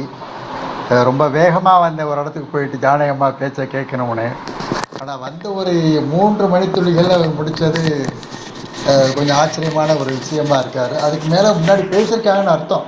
நம்ம தாமதமாக வந்தால் கூட அது அவருடைய ஒரு காரணமாக இருக்க முடியாது. நம்முடைய தாமதம் நம்முடைய ஒழுக்கத்தை சார்ந்ததாக நான் நினைக்கிறேன். அதுவும் ஒழுக்கத்தை சார்ந்ததாக நினைக்கின்றேன். ரொம்ப அவங்க எப்படி பேசியிருப்பாங்க அப்படிங்கிறத நீங்கள் சொன்ன அந்த வார்த்தையிலிருந்து நான் தெரிந்து கொண்டேன். பொதுவாக அவர்கள் வந்து தன்னுடைய ஒழுக்கத்தை பேணி காப்பவர்கள் ஜானகி பொண்ணு என்றால் அது மிகையாகாது. ஏன்னா அவர்கள் எல்லாம் கிட்டத்தட்ட ஒரு 5 ஆண்டுகளாக நான் அவர்களை பார்த்து கொண்டிருக்கின்றேன். ஒரு புலனத்திலே வாரந்தோறும் நாங்கள் நிகழ்ச்சி நடத்தி கொண்டிருக்கின்ற அந்த காலகட்டங்களில் அவருடைய செயல்பாடுகள் என்பது ஒரு மிகப்பெரிய ஒரு சாதனையாக நான் பார்க்கின்றேன். அருமையான ஒரு தலைப்பை எடுத்து பேசினார்கள். அதற்கு முன்பாக நாளைக்கு பெருந்தலைவர் எப்படி ஒரு ஒழுக்கத்தின் சிகரமாக இருக்கின்ற பெருந்தலைவர் காமராஜருடைய பிறந்தநாள் நாளை வருகிறது. அதுபோல எப்படி அவர் ஒரு மிகப்பெரிய ஒரு தனிமனித ஒழுக்கத்திற்கு மிகப்பெரிய உதாரணமாக நான் பார்க்கின்றேன். அதுபோலத்தான் இங்கு திருக்குறளுக்கு எப்படி தமிழ்நாட்டிற்கு ஒரு தலைவன் எப்படி இருக்க வேண்டும் என்ற ஒரு மிகப்பெரிய ஒழுக்கத்தை காமராஜர் அவர்கள் கற்றுக் கொடுத்தாரோ, அதுபோல இங்கு இருக்கின்ற திருக்குறளுக்கு ஒழுக்கமாக தேடுவோர் ஐயா காமராஜர் என்றால் மிகையாகாது. ஏன்னா அவர்களை பற்றி ரொம்ப நாளாக நான் பழகியிருக்கேன், பேசியிருக்கேன். அவருடைய செயல்பாடு என்பது மிக ஒழுக்கம் வாய்ந்த ஒரு செயல்பாடு. எப்பவுமே தன்னை முன்னிறுத்தாமல் பிறரையும் முன்னிறுத்தக்கூடிய ஒரு ஆற்றல் பெற்ற பெருமானார். அவருக்கு என்னுடைய அன்பு கலந்த வணக்கங்கள். ஐயா பிரமநாயகம் ஐயா அவர்களை சமீபத்திலே என்னுடைய ஒரு நிகழ்ச்சியிலே நான் பார்த்தேன். ரொம்ப அருமையான ஒரு செய்திகள்லாம் அவர்கள் சொன்னது எனக்கு ரொம்ப ஆச்சரியமாக இருந்தது. அவர்களுக்கு என்னுடைய அன்பு கலந்த நன்றிகள். கதிரவன் ஐயாவுக்கும் எனக்கு அன்பு கலந்த நன்றிகள். என்னை அவர்களெல்லாம் பார்த்து பேசுகின்ற பொழுது மிக சிறப்பான ஒரு விஷயமாக ஒழுக்கம் என்பதை மிக அழகாக சொன்னார்கள். ஒழுக்கம் என்பது தனிமனித ஒழுக்கம் மட்டுமல்ல, அது ஒரு சமுதாயத்தின் ஒழுக்கமாக நான் பார்க்கின்றேன். ஏன்னால் தனிமனித ஒழுக்கம் சரியாக இருந்தால் ஒரு சமுதாய ஒழுக்கம் சரியாகிவிடும். அதான் உண்மையாக இருக்கு என்று நினைக்கிறேன். ஆக தனிமனித ஒழுக்கம் இல்லாத பட்சத்தில் சமுதாய ஒழுக்கம் ஒரு கேள்விக்குறியாக மாறிவிடும் என்பதை நான் சொல்லலை, வள்ளுவன் சொல்கிறார். பல இடங்களில் சுட்டி காட்டுகிறார். ஒழுக்கத்தின் எய்துவர்கேண்மை என்றெல்லாம் சொல்லிக்கிட்டு ஒரு குடிப்பிறப்பு எப்படி இருக்க வேண்டும் என்ற ஒரு குடியில் பிறந்தவர்கள அந்த குடியினுடைய தன்மை, அதனுடைய பெயர் எப்படி இருக்க வேண்டும் என்றால் ஒழுக்கத்தை சார்ந்ததாக இருக்க வேண்டும். அந்த ஒழுக்கம் எப்படி இருக்க வேண்டும் என்றால் மிகப்பெரிய ஒரு மாண்பாக இருக்க வேண்டும் என்று நான் வள்ளுவன் மிக அழகாக பல இடங்களில் சுட்டி காட்டுகின்றான். அந்த செய்தியெல்லாம் தன்னுடைய வாழ்நாளில் ஏற்பட்ட அந்த செய்தியெல்லாம் சொன்ன ஜானகி பொன்னன் அவர்களுக்கு என் அன்பு கலந்த வாழ்த்துக்கள். இங்கு இருக்கின்ற அத்துணை ஆளுமைகளுக்கும் தெரிந்தவர்களுக்கும் தெரியாதவர்களுக்கும் என் அன்பு கலந்த வாழ்த்துக்களையும் நல்லதையும் கூறி விடைபெறுகிறேன். நன்றி, வணக்கம். மகிழ்ச்சி ஐயா. சிறப்பாக வாழ்த்துறை வழங்கிய மதிப்பூர் முனைவர் பரம்பு நடராஜன் ஐயா அவர்களுக்கு நன்றி பாராட்டி, யாதும் ஊரே யாவரும் கேளீர் என்பது ஒழுக்கத்தினுடைய உச்சம். எல்லோரையும் நம்முடைய உறவினர்களாக நண்பர்களாக கருதுவது உச்சம். ஒழுக்கத்தினுடைய சிறப்பு அது. இன்று தொடர்ந்து வாழ்த்துறை வழங்க வருகிறார் ஐயா கதிரவன் ஐயா. அவரை தொடர்ந்து அணியமாக இருக்குமாறு பல்லடம் சுவாமிநாதன் ஐயா அவர்களை அன்போடு கழிக்கிறோம். வாருங்கள் கதிரவன் ஐயா. ஐயா இப்பதான் சிக்காகோவில இருந்து வந்தாரு ஐயா. அனைவருக்கும் வணக்கம். இந்த நிகழ்ச்சியை நான் தவற விட்டு விட்டேன். ஆனால் இதனுடைய ஒளிப்பதிவு நாளை அல்லது நாளை மறுநாள் நிச்சயம் வரும். அப்பொழுது நான் பார்த்துவிட்டு என்னுடைய கருத்துக்களை அந்த நமது கலந்துரையாடல் வலைத்தளத்திலே நான் பகிர்ந்து கொள்கிறேன். நல்ல நிகழ்ச்சியை தவற விட்டு விட்டேன் என்ற வருத்தத்துடன் விடைபெறுகிறேன். நன்றி, வணக்கம். நன்றி ஐயா. தங்களுக்கு விரைவில் அனுப்பி வைக்கிறோம். தொடர்ந்து வாழ்த்துறை வழங்குவதற்கு பல்லடம் சுவாமிநாதன் ஐயா அவர்களை அன்போடு அழைக்கிறோம். அவரை தொடர்ந்து அணியமாக இருக்குமாறு அக்குஹீலர் கி ரம்யா அவர்களை அன்போடு கேட்டுக்கொள்கிறோம். வாருங்கள் பல்லடம் சுவாமிநாதன் ஐயா. அனைவருக்கும் வணக்கம். பல்லடம் சாமிநாதன். ஜானகி அம்மாவின் உரையை முன்பாதியை கேட்கவில்லை, பின்பகுதி உரையை மட்டும்தான் கேட்டேன். நன்றி, சிறப்பாக இருந்தது. நன்றி, வாழ்த்துக்கள்.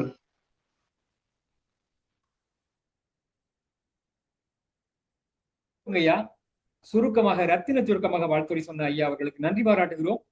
காந்தியடிகள் என்ன சொன்னார்? என் வாழ்க்கையே என் செய்தி. அவர் சொன்னதை வாழ்ந்தார். உண்மை, அகிம்சை, எளிமை ஆகியவற்றை ஒழுக்கமாக கடைபிடித்ததால் அவரை உலகமே மகாத்மா என்று போற்றியது. தொடர்ந்து வாழ்த்துறை வழங்க வருகிறார் அக்குஹிலர் சகோதரி டி ரம்யா அவர்களை அன்போடு அழைக்கிறோம். அவரை தொடர்ந்து அணியமாக இருக்குமாறு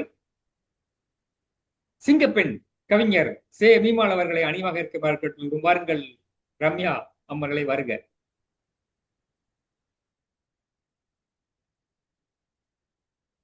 அம்மா வாங்க. ரம்யா இல்லைன்னாலும் பரவாயில்ல, நீங்க வாங்க, நீங்க பேசுங்க. நீங்களும் ஒரு நாளைக்கு சிறப்பு விருந்தினரா வாங்க. பேசுங்கம்மா, பேசுங்க டாக்டர்.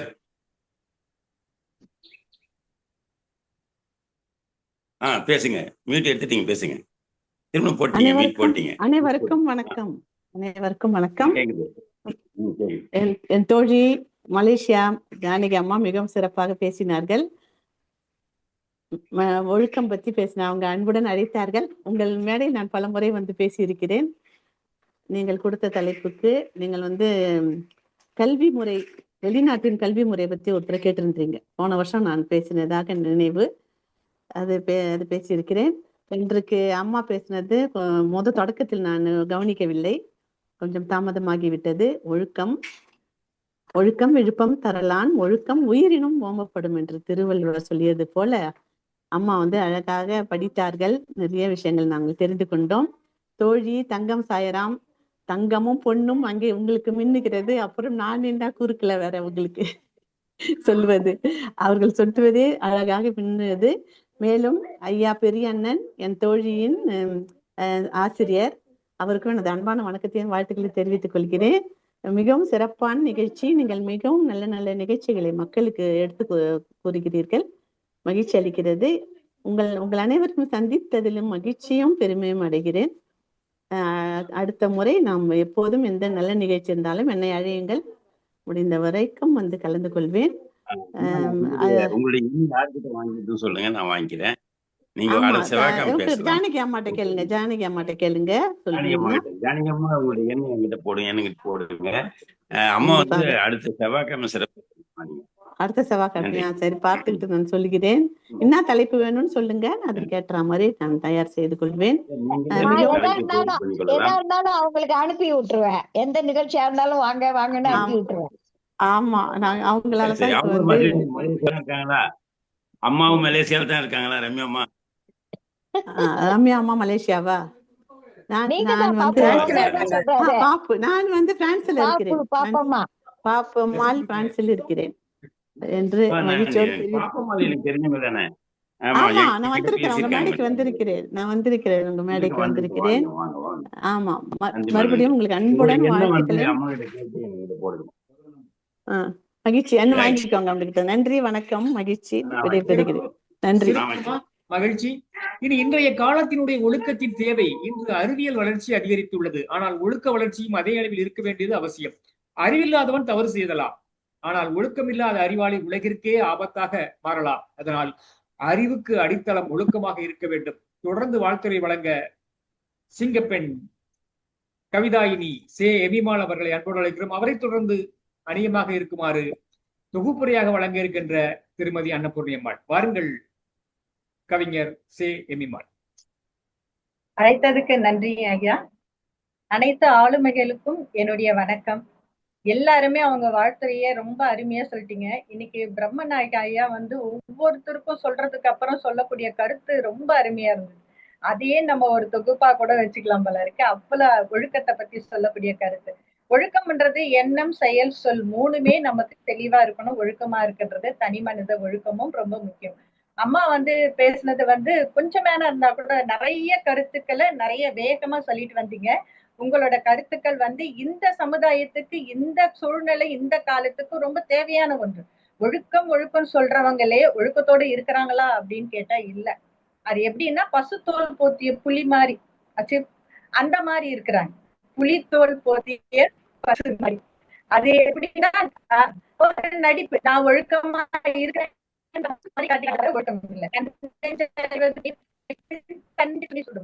அந்த உணர்வு இருக்கிறவங்க மட்டும்தான் ஒழுக்கத்தோட இருக்கிறாங்கன்ற அர்த்தம். அந்த உணர்வே இல்லைன்னா அவனுக்கு ஒழுக்கமே செத்து போச்சுன்னு அர்த்தம். அப்போ சொன்னாரு இல்லையா ஐயா, ஒரு அறிவியல் வளர்ச்சி ஒரு அறிவியல் வளர்ந்தவன் கிட்ட ஒழுக்கம் இல்லைன்னா அவன் கையில இருக்கக்கூடிய ஒரு கூர்மையான ஒரு ஆயுதத்தை கையில வச்சிருக்கிற மாதிரிதான் நம்ம எடுத்துக்க முடியும் அந்த ஒழுக்கம். இப்ப நான் ஒரே ஒரு விஷயம் சொல்ல ஆசைப்படுறேன். இந்த ஒழுக்க சீர்கேடை பார்த்துட்டு அமெரிக்கால இருக்கக்கூடிய குழந்தைவேல் அப்படின்னு சொல்ற ஒரு அறிஞர், அவர் நிஜமாவே ஒழுக்கத்துல சிறந்தவரா இருக்கணும். ஏன்னா இந்த ஒழுக்கம் ரொம்ப குறைஞ்சு போயிருக்குதேன்றத வருத்தப்பட்டு அது எங்க சரி பண்ணா கரெக்டா இருக்கும். அப்போ வேர்ல இருந்து ஆரம்பிச்சாதான் அந்த மரத்துக்கால நல்லா இருக்குன்றதுக்காக அந்த வேறுன்றது கல்வி. அந்த கல்வியில இப்ப இந்த வருடம் 1லிருந்து 12ஆம் வகுப்பு வரையும் விழுமிய கல்வின்ற ஒரு புத்தகத்தை ஒழுக்கத்தை குறிச்சு தனி மனித ஒழுக்கம், இந்த சமுதாயத்துல இருக்கக்கூடிய ஒழுக்கங்கள்லாம் எப்படி இருக்கணும்ன்றதுக்காக ஒரு புத்தகத்தை கொடுத்து அதுக்கு கிட்டத்தட்ட ஒரு 11.5 கோடி செலவு பண்ணிருக்காரு.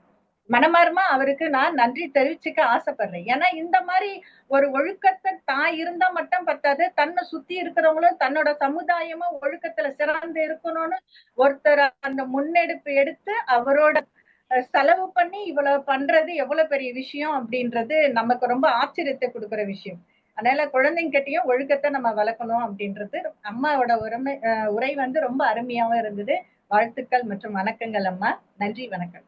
மகிழ்ச்சி அம்மா, மகிழ்ச்சி. மிக சிறப்பானது ஒரு வாழ்த்துறை வழங்கிய சிங்கப்பெண் கவிதாயினி அவர்களுக்கு வாழ்த்துக்கள்.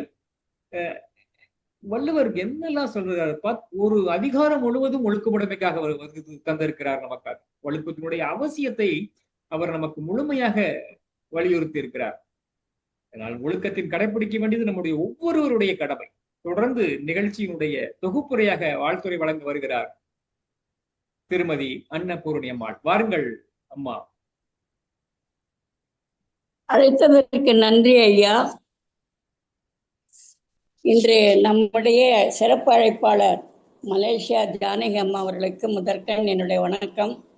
சான்றோர் பெருமக்களுக்கும் குழந்தைகளுக்கும் என்னுடைய வணக்கங்கள். நான் சற்று தாமதமாக தான் வந்தேன். ஏன்னா வெளியில் கொஞ்சம் வேலை இருந்ததுனால போயிட்டு வர்றதுக்கே தாமதமாக ஆயிடுச்சு. அதனால் மன்னிக்கவும். அம்மாவோட பேச்சு முதல்ல நான் அவங்க பேச ஆரம்பிச்சது அந்த ஒழுக்கம்னாக்க என்ன, அந்த ஒழுக்கம் அறத்தை தான் ஒழுக்கம்னு சொல்கிறோம் அப்படின்னு சொன்னாங்க. அதே மாதிரி கண்ணகி ஒழுக்கமாக இருந்து தன்னுடைய சிலம்பை ஒடித்து நீதியை நிலைநாட்டினார். ஏன்னா அவள் கற்போடு இருந்தா, அந்த ஒழுக்கத்தோடு இருந்தா, கற்புங்கிற அந்த ஒழுக்கத்தோடு இருந்ததுனால அவள் அரசனை அதாவது நீதியை நிலைநாட்டினான்ங்கிறத அழகாக சொன்னாங்க. அடுத்தது இப்போ பிரச்சனை அப்படின்னாலே நம்ம உறவுகள்லாம் எல்லாம் வருவாங்க. என்னென்ன பிரச்சனை அதை தீர்க்கறதுக்கு வருவாங்க. அதாவது குழந்தைகளுக்கு நம்ம முதல்ல ஒழுக்கத்தை சொல்லி கொடுக்கணும். பெரியவங்க வந்தால் நமஸ்காரம் பண்ணுறது, வணக்கம் சொல்கிறது அப்படிங்கிறத. இப்போ பெரியவங்க வரும்போது உள்ளே வரும்போது தண்ணி கொண்டு கொடுப்பா, என்னுடைய கொள்ளு பேத்தியை சொல்கிறேன். அந்த வழக்கம் வாங்க அப்படின்னு சொல்லிட்டு அந்த தண்ணி எவ்வளோ தூரம் வந்திருக்காங்கன்னு தண்ணி சாப்பிடுங்கன்னு முதல்ல தண்ணியை கொடுத்துட்டு அப்புறம் உட்கார சொல்லுவோம்.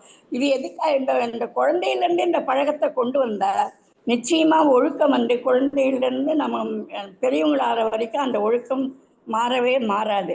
அடுத்தது பிறருக்கு நன்மை செய்ய விரும்புவது தான் ஒழுக்கம்னு சில பேர் இது பண்ணுறாங்க. அது நல்லது தான்.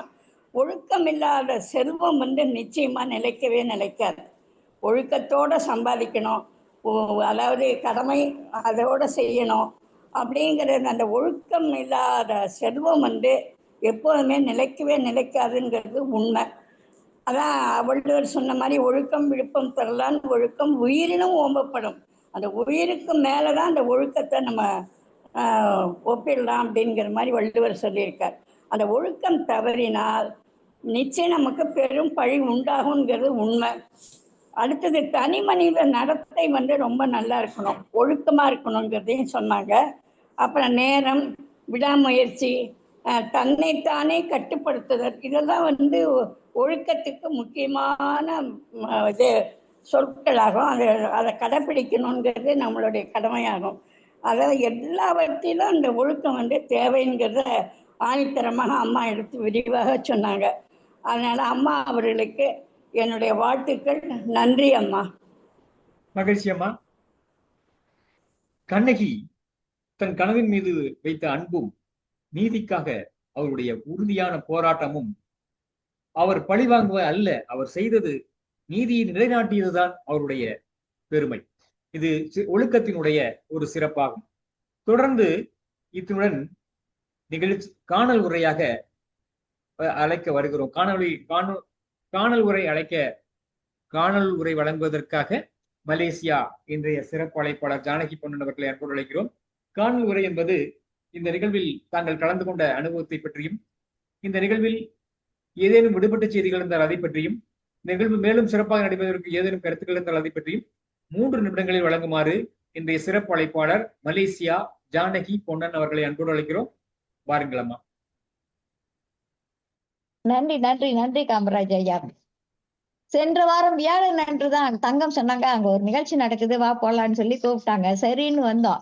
கொஞ்ச நேரம் பார்த்துக்கிட்டு இருக்கும் போது காமராஜ் ஐயா என்ன அடுத்த வாரம் நீங்க தான் பேசுறீங்க அப்படின்னுட்டு நான் தங்கத்துக்கிட்ட சொன்னேன், நான் பேசுவேன்னு தெரியாது, நான் என்ன சொல்ல போறேன்னு எனக்கு தெரியாதுன்னு. அவர் பார்த்த உடனே எப்படி கூப்பிட்டாரோ தெரியல அப்படின்னுட்டு அது ஒரு அதிசயமா தான் இருந்துச்சு.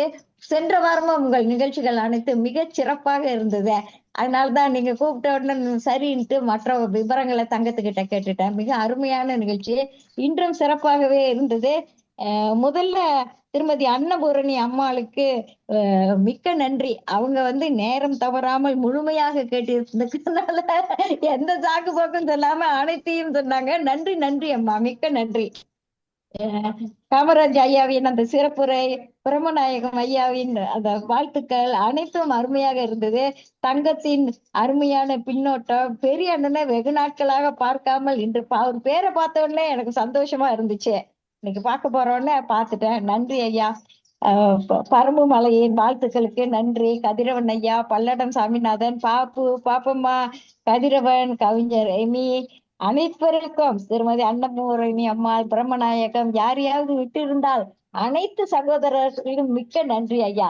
உங்கள் நிகழ்ச்சியில் கலந்து கொண்டமைக்கு மிக்க நன்றி. நான் வேகமா படிச்சதுனாலதான் சீக்கிரம் முடிஞ்சிருச்சு போல. வீட்டுல படிச்சு பார்த்தப்ப அது சரியாதான் இருந்துச்சு, கொஞ்சம் வேகமா போயிடுச்சு. மிக சிறப்பாக சிறப்பு அழைப்பாளர்களுக்கு நன்றி பாராட்டி நிகழ்ச்சியினுடைய 2ஆம் பகுதி இத்துடன் நிறைவு பெறுகிறது. 3ஆம் பகுதியை எடுத்து செல்ல மாணவி செய்னா அவர்களை அன்போடு அழைக்கிறோம். பாருங்கள் செய்னா. அழைத்ததுக்கு நன்றி ஐயா. இன்றைய நிகழ்வு எண் 2210. இன்றைய சிறப்பு அழைப்பாளர் ஜானகி பொன்னன் அம்மா அவர்களுக்கும் கலந்துரையாடவும் பேரவையின் சார்பாக நன்றிகளை தெரிவித்துக் கொள்கிறோம். நிகழ்ச்சியின் தலைமை ஒருங்கிணைப்பாளர் மரியாதைக்குரிய தமிழான் கண்ணம்மா அம்மா அவர்களுக்கும், நிகழ்ச்சியின் முன்னாள் இந்நாள் ஒருங்கிணைப்பாளர்களுக்கும், நிகழ்ச்சியில் கலந்து கொண்டு வாழ்த்துரை வழங்கிய அனைத்து சான்றோர்களுக்கும், குரலும் பொருளும் வழங்கியவர்களுக்கும், இசைப்பாடல் வழங்கியவர்களுக்கும் வாழ்த்துக்களும் பாராட்டுகளும் நன்றிகளும் தெரிவித்துக் கொள்கிறேன். நிகழ்ச்சியுடைய அழைப்பிதழ் பாராட்டு சான்றிதழ் வடிவமைத்து தரும் செம்மிலி அம்மா அவர்களுக்கும் கலந்துரையாடும் பேரவையின் சார்பாக நன்றிகளை தெரிவித்துக் கொள்கிறேன். மீண்டும் நாளை மாலை 5 மணிக்கு சந்திப்போம் என்று நம்பிக்கையை வெளிப்படுத்துகிறேன். நன்றி, வணக்கம். மகிழ்ச்சி. நாளைய நிகழ்வை பற்றிய ஒரு அறிவிப்பு. நாளைய நிகழ்வு 2211 நற்பண்பு களம், நாள் 15/7/2026 அறிவன் கிழமை. ஐயா எடுத்துக்கொள்ள சிறப்பு அழைப்பாளர் சோ வினய் தீர்த்தான் ஐயா அவர்கள். எடுத்துக்கொள்ளும் தலைப்பு நற்காலை. முதல் பகுதியையும் ஒருங்கிணைத்தவர்களுக்கும் 3ஆம் பகுதியை மிக சிறப்பாக ஒருங்கிணைத்த செய்னா அவர்களுக்கும் கலந்துரையாடுவோம் பேரவையின் சார்பாக வாழ்த்துக்களும் பாராட்டுகளும். இன்றைய சிறப்பு அழைப்பாளருக்கு மீண்டும் ஒரு முறை வணக்கங்களும் வாழ்த்துக்களும். மீண்டும் நாளை மாலை 5 மணிக்கு சந்திப்போம் என்ற நம்பிக்கை வெளிப்படுத்தி அனைவரும் 30 இணையத்தை நிறைவு செய்கிறோம். நன்றி, வணக்கம். நன்றிங்க ஐயா.